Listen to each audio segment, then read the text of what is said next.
Okay, so in this video we're going to be looking at the female reproductive organs, and we'll be tracing the path then that the secondary oocyte begins to take, and then perhaps a zygote will complete as it travels from the ovary, making its way toward the uterus.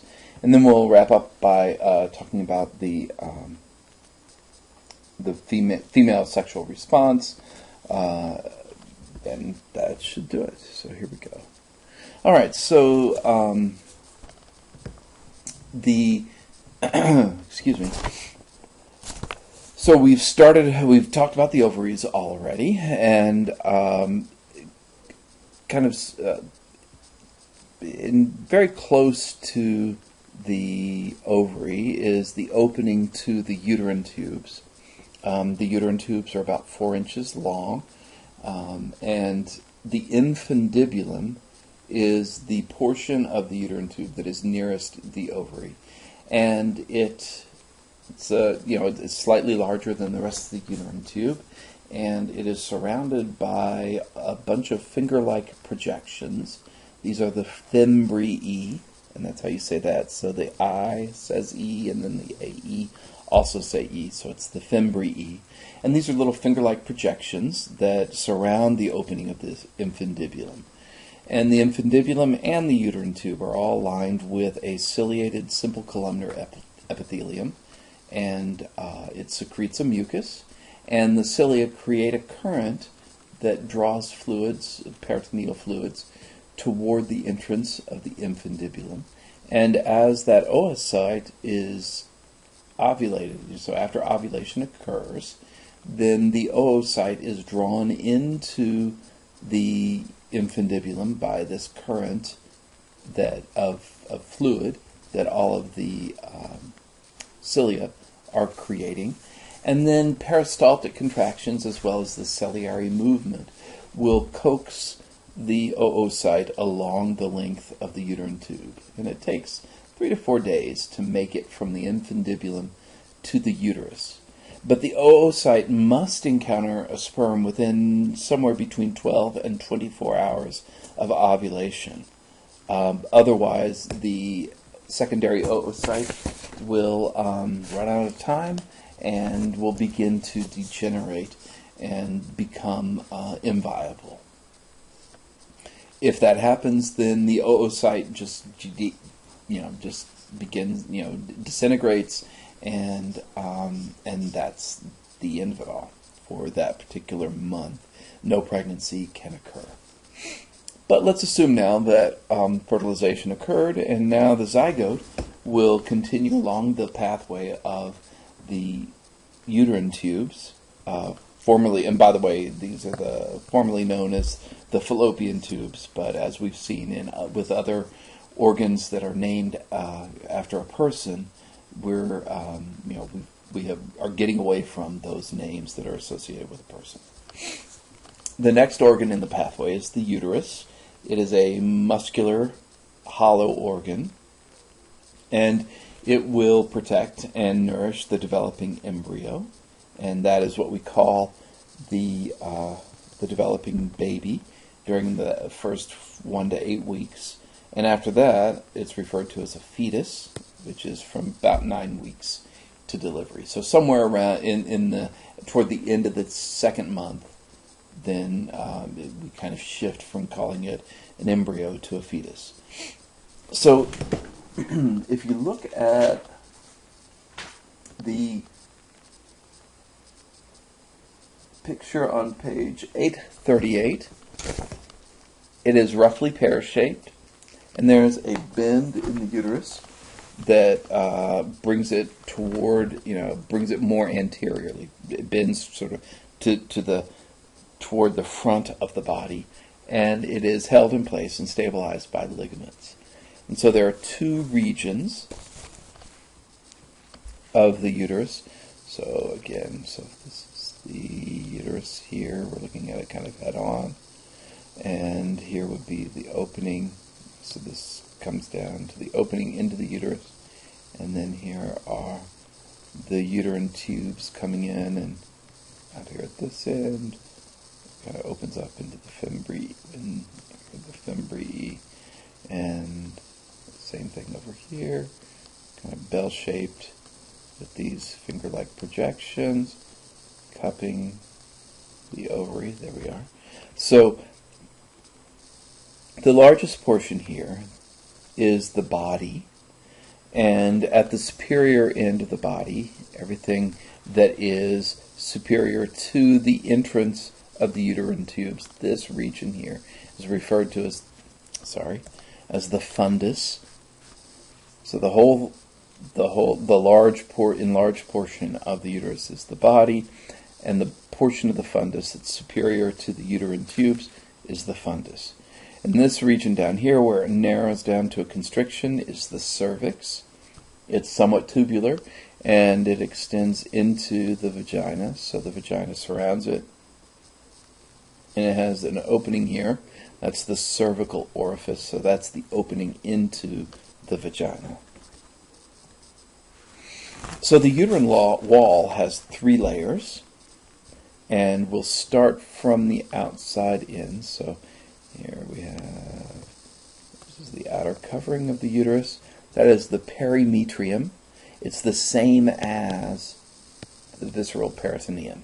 So when we talk about perimetrium, it's just a thin serous membrane that covers the surface of the uterus. So there's the perimetrium. There's a thick layer that's composed of smooth muscle. That is the myometrium. Remember that prefix myo is a reference to muscle. So the myometrium is the thick muscular layer, and it's all smooth muscle. So here's the question. Is it under conscious control, or is it under autonomic control? Because it's smooth muscle, hopefully you said autonomic or unconscious control. And then there is an inner layer, and that is referred to as the endometrium. Endo meaning inside. So peri around, myo the muscular layer, endo the interior layer. And this is the layer that responds to cyclical monthly changes in the levels of sex hormones, estrogen and progesterone primarily. And so it becomes thicker toward the end of the menstrual cycle, and then the most superficial layers will die if there is no zygote produced. Then the superficial layers will die at the end of the menstrual cycle, and then will be evacuated from the uterus as the menses or the monthly bleeding. If, on the other hand, a zygote is produced, this is the rich nutrient-producing layers of it makes lots of mucus, and it will begin to support the developing zygote and embryo until the placenta grows, and then it will also sort of interdigitate with the placenta and be the source of nutrients coming to the baby. So perimetrium, outer layer, myometrium, the thick muscular layer, and the endometrium, the inner mucosal layer. Okay, so now we're thinking about birth, or perhaps if there was no fertilization, then the end of the menstrual cycle, the last place that, the last interior portion of the female reproductive system then is the vagina, and this is a somewhat elastic, or very elastic, somewhat muscular tube, and then it extends from the opening of the uterus. So let's see, here is the cervix leading into the uterus, and it extends from the opening of the uterus to the exterior of the body. And it's about 3.5 inches long, but the diameter, it's hard to measure because it's very elastic. And it has 3 functions. It is the passageway through which menstrual fluids will pass out of the body. It receives the penis and semen during sex, and it's also the passage for the fetus during birth. So it's the passageway out of the body, so as part of birth. And the fornix is this region here that surrounds the protrusion of the cervix into the vagina. And so that's the fornix. And the inner layer of the vagina, so it's muscular, and but it's got a lining, a mucosal lining, that produces mucus secretions, especially in response to sexual stimulation, and that helps to lubricate and make sexual intercourse much more comfortable for both partners. And it also, it also keeps the vaginal tissues soft and comfortable for the woman, throughout her life. And then, let's see, now, if we're looking for a picture, on page 846, figure 2230, shows the female external genitalia. Collectively, the external genitalia are referred to as the vulva. So the vagina opens into a region called the vestibule, and this is the area bounded by the labia minora. Labia means lips, minora smaller. So there are two sets of, or folds of tissue externally, the labia minora and the labia majora.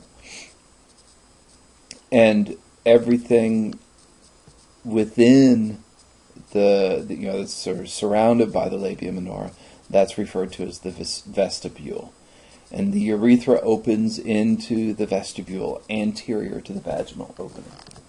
And if you were to, another image to look at just to get everything kind of properly placed in your mind would be, let's see, page 838, the figure 2219. So anterior now to the urethral opening is the clitoris. It is the erectile tissues of the female reproductive system, and they develop from the exact same embryonic structures as the penis. So, under the influence of estrogen, it develops into the clitoris. Under the influence of testosterone, it develops into the penis, and it is built of two columns of erectile tissues. They're both the corpora cavernosa, so there is no corpora spongiosum in the female anatomy. Let's see.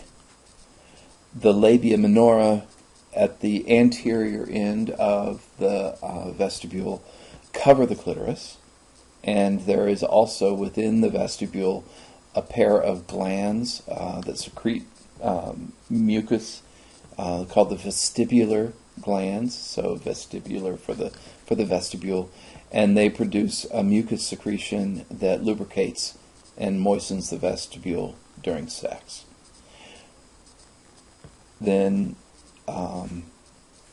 external to the labia minora are the labia majora. These are two folds of tissue that encircle and partially conceal the labia minora and the vestibule, and they merge at the anterior end of or anterior portion of the pubic region, and they merge to form the mons pubis, mons meaning a mound, so it's the pubic mound, and this is a layer of adipose tissue that forms a rounded, sort of padding over the pubic bones of the pelvis. All right, so the last thing to talk about in this video then is female sexual response. So in response to sexual stimulation, the erectile tissues of the vagina and the clitoris both become engorged with blood through the same processes, where the arteries that lead into the pubic regions, they dilate, and this then leads to constriction of the venules that are taking the blood away. And so the vagina and the clitoris both experience engorgement, and in response, the vagina will expand and elongate. Also, with this sexual stimulation, the vestibular glands will secrete their lubricating mucus and then with sufficient sexual stimulation, orgasm will occur, and it is, as for the male, the culmination of sexual stimulation. And with it, there's a whole lot of muscular contractions. So the muscles of the perineum, the area between the anus and the opening, the vaginal opening, there's contractions there at the perineum, and the uterus and the uterine tubes also contract. And these contractions, especially of the uterus and the uterine tubes, help to transport the sperm up toward the uterine tubes. So all of this is a means to help push the sperm a little bit further along their route toward the secondary oocyte. So there we have it. The organs of the female reproductive system, the ovaries that lead to the infundibulum of the uterine tubes themselves, then into the uterus, and then the cervix of the uterus, which is surrounded by the vagina and all the external structures of the female reproductive system. Okay, so as always, if you have any questions, let me know.